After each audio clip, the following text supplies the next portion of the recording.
What do you think a smart person looks like? Quick talker, fast reactions, always has an answer, or that obvious genius type you can spot right away? Wrong. People with very high IQs rarely look the way you expect. They're not loud. They don't rush to show off. In fact, you may have already met them, or you might be one of them without even realizing it. Why? Because real intelligence isn't about how much you know. It's about how you process the world. It hides in very small details, in reactions that from the outside seem completely ordinary. But on the inside, it's a totally different system. In today's video, we're going to break down 10 habits. Subtle signs of an exceptional mind, and especially the last one. The thing every genius has, but 99% of people completely miss. The first habit is that they often talk to themselves. It may sound strange, and from a social point of view, mumbling to yourself is often seen as odd or lacking control. But in cognitive psychology, this is not a sign of instability. It's actually a tool to optimize thinking. When you see someone speaking out the steps to solve a complex problem, or quietly talking while processing information, they're using a powerful support mechanism for the brain. A well-known study from the University of Wisconsin-Madison and the University of Pennsylvania found that putting thoughts into words, what researchers call self-directed speech, helps people focus better on the task at hand. This works by activating working memory through the auditory channel, making abstract ideas far easier to visualize and organize. Imagine the brain of a high IQ person as a supercomputer running dozens of thought processes at the same time. Pure thinking inside the mind can sometimes create a kind of traffic jam between ideas. By speaking out loud, they force the brain to turn that messy flow into a clear, linear, and logical structure. Researchers call this process externalized thinking. It not only improves memory but also acts like a filter, helping them quickly spot gaps in their own reasoning. Nobel Prize-winning physicist Richard Feynman is a perfect example. He developed the Feynman technique, where explaining complex ideas out loud to himself was the key to truly understanding them. For him, speaking out loud was a way to test the sharpness of his own thinking. So instead of being a sign of odd behavior, talking to yourself often shows that your cognitive system is actively organizing itself to reach a higher level of precision. The second habit is that they tend to overthink. In everyday life, thinking too much is often seen as a psychological burden, closely linked to anxiety. People usually say, "Don't overcomplicate things." But for someone with a high IQ, stopping thinking can actually be a real challenge on a biological level. The difference lies in something neuroscientists call metacognition, the ability to monitor and adjust your own thinking process. A high IQ brain usually has a very active and highly connected prefrontal cortex. Because of this, they're never satisfied with surface-level answers. When facing a decision, they don't just see option A or option B. They see a whole network of cause and effect stretching out behind it. They replay conversations, analyze tone, and search for patterns that others consistently miss. But this is not a perfect superpower, it comes with a real trade-off. Research in behavioral psychology shows that this tendency uses more mental energy and can sometimes lead to analysis paralysis. They might take 10 full seconds of silence just to answer a simple question, because in those 10 seconds their brain has already run through thousands of possible risks and outcomes. So if you see someone lost in thought, understand this: they're not just worrying. They're running a full simulation inside their mind to find the very best possible outcome. The third habit is that they often get bored quickly. A high IQ person may start a new project with intense focus, learning the rules faster than almost anyone else. But once they reach mastery, they often lose interest or feel mentally drained. This is frequently misunderstood as a lack of discipline or laziness. In reality, this is closely tied to the brain's reward system, especially how dopamine responds to intellectual challenges. For the average person, stable and repetitive tasks can feel safe and satisfying. But for those with more complex cognitive systems, their brain has a higher stimulation threshold. Once a task is fully figured out, it no longer demands deep thinking, and the brain reduces its response to reward. Researchers at the University of Toronto suggest that high IQ individuals crave cognitive novelty. They're not lazy, they're simply uninterested in things that no longer provide new information. That feeling of boredom is like a biological signal that the brain is being underfed. Without harder problems or more complex environments, they may begin to disconnect from reality just to conserve energy. That's why many highly intelligent people have unstable career paths or frequently switch fields entirely. They're not chasing money or status, they're chasing the feeling of solving new mysteries. The fourth habit is that they often question their own abilities. Here's a fascinating paradox. The least capable people are often the most confident, while the most intelligent minds tend to live with constant doubt. This isn't just a feeling, it's supported by the well-known Dunning-Kruger effect. High IQ individuals can see the bigger picture of knowledge. The more they know, the more they realize how vast the unknown truly is. Their intelligence acts like a sharp lens. But instead of focusing only on their achievements, it constantly highlights the gaps in their own reasoning. They understand how complex the world is and how fragile even the best theories can be, which makes them deeply cautious about making strong claims. Imposter syndrome appears frequently in this group, not because they lack ability, but because they set extraordinarily high standards for intellectual perfection. What they achieve feels normal to them because their brain processes it so quickly, and they naturally assume others can do the same. So what about you? Do you often question your own abilities? If yes, you can relax a little. That doubt is usually not a sign of weakness.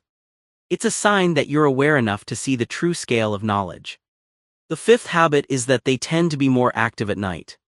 Traditional thinking often praises early rising as a sign of discipline. But research in evolutionary psychology offers a very different perspective on highly intelligent night owls. A study by Satoshi Kanazawa at the London School of Economics found a statistical link between higher IQ and going to bed later. The explanation lies in the idea of evolutionary novelty. Our ancestors were programmed to wake with the sun to survive. Choosing to stay up late to think or work goes against that original instinct and requires a higher level of cognitive adaptation. Nighttime also creates a quieter social environment. For a brain that is already highly sensitive to stimulation, the night is often the only time the cortex can truly wander freely. This is when the subconscious starts connecting scattered ideas. Highly intelligent people don't stay up late to consume meaningless content. They stay up because it's the only time their brain feels safe and quiet enough to operate at full capacity. The sixth habit is that they are extremely sensitive to ambient noise. Have you ever felt genuinely irritated by the ticking of a clock, someone typing nonstop, or the sound of someone chewing nearby while everyone else around you seems completely fine? For people with high IQ, this isn't about being difficult or overly picky. It's a specific neurological trait. Scientists at Northwestern University studied something called leaky sensory gating. Normally, the brain has a filtering system that blocks out unimportant sensory information. But in many highly intelligent and creative individuals, this filter is simply less strict. They can't ignore surrounding stimuli, their brain takes everything in. While this can lead to fatigue and sensory overload, it also brings a distinct advantage: the ability to notice details that others consistently miss. This sensitivity helps them detect errors or new patterns in data much faster than others. So instead of seeing noise sensitivity as a personal weakness, psychologists consider it the natural cost of having a highly responsive information processing system. They're not difficult, they just have a receiver that's too powerful for a world that's far too noisy. The seventh habit is that they often use active procrastination. Procrastination is usually seen as the enemy of productivity. But for highly intelligent people, it can mean something entirely different. Researchers at the University of Calgary pointed out a key distinction between passive procrastination caused by laziness and something called active procrastination. Take Leonardo da Vinci as an example. He spent roughly 16 years finishing the Mona Lisa because he kept getting drawn into optical research along the way. His delay wasn't laziness, it was incubation, the slow transformation of a simple portrait into a timeless masterpiece. Highly intelligent people often wait until the last possible moment to fully act. Their brain needs time pressure to trigger enough adrenaline to enter a genuine flow state. And more importantly, even when they seem to be doing unproductive things like taking long walks or playing games, their subconscious is still actively processing. They're waiting for the idea to fully cook before committing to action. They're not delaying the work. They're delaying execution until the solution is already 90% complete inside their mind.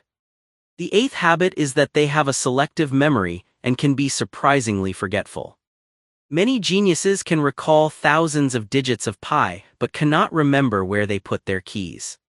This contradiction may seem amusing to others, but it reflects a ruthless optimization happening inside the brain. Neuroscience research on working memory shows that the brain has limited processing capacity. To maintain high-level thinking, the brains of highly intelligent people often prioritize information automatically. Everyday details that are repetitive and not analytically useful, like where you set something down or what was on a shopping list, are treated as low-value data and quickly discarded. On the other hand, they remember with striking clarity information that is structured, logical, or connected to something they already know deeply. They don't forget because their brain is weak. They forget because their brain is actively reserving space for more important structures. It's a resource management system that helps them focus on what truly matters rather than getting buried in small, irrelevant details. The ninth habit is that they feel emotions deeply and intensely. There's a common stereotype that highly intelligent people are cold and lack empathy. In reality, many studies in clinical psychology suggest the exact opposite. Kazimierz Dabrowski's theory of overexcitabilities shows that individuals with high intellectual potential often respond far more strongly to emotional stimuli. Their nervous system is more sensitive, which means they don't just think deeply. They feel deeply too. A sad story, a piece of music, a work of art, or a social injustice can affect them much more powerfully than it would most others. Their ability to analyze deeply also allows them to detect pain or dishonesty in others with just a single glance, which can sometimes make them withdraw to protect themselves from emotional overload. This is both a burden and a gift. It allows them to understand humanity on a more subtle and profound level. Intellectual intelligence and emotional sensitivity are not separate lines. They often blend together, creating people with incredibly rich and complex inner worlds. The 10th habit, and the most important sign of all, is that they have endless curiosity. If there is one thing that truly defines intelligence, it's not IQ. It's the level of curiosity. In psychology, this trait is called need for cognition. People with high IQ rarely feel satisfied with simple answers. They always want to know the why behind the why. This curiosity is like a never-ending engine. It drives them to read books completely unrelated to their work, explore entirely new fields, and question beliefs that have existed for centuries. Albert Einstein once said, "I have no special talents, I am only passionately curious." That's a humble way of putting it, but it reveals an important truth. Talent without curiosity quickly fades. A truly intelligent mind never sees itself as someone who knows everything. Instead, it keeps the wonder of a child when facing the vastness of the universe. For them, knowledge is not a destination, it's a journey with no end. So if you stayed here, listening all the way to this moment, exploring the hidden corners of the mind, that itself is clear proof of something. Because only minds that truly crave understanding have the patience to stop and ask, "Who am I really?" Real intelligence is not about numbers on a test or technical scores. It's about depth of awareness, the ability to tolerate uncertainty, and a curiosity that simply never fades. Having a powerful mind is sometimes like carrying an overly sensitive sensor in a world full of noise. It brings incredible advantages, but also burdens that not everyone around you can understand. So the next time you find yourself being too sensitive, too hesitant, or feeling like you're operating on a completely different frequency from everyone else, just smile. Because that might be a sign that you carry one of nature's most valuable gifts. Which of these 10 habits do you see in yourself? Share your story in the comments. You might just find people who are on the exact same wavelength. And if today's video felt like it was reading your mind, hit subscribe and share it with someone you think needs to feel understood too. Thank you for being here, and I'll see you next time.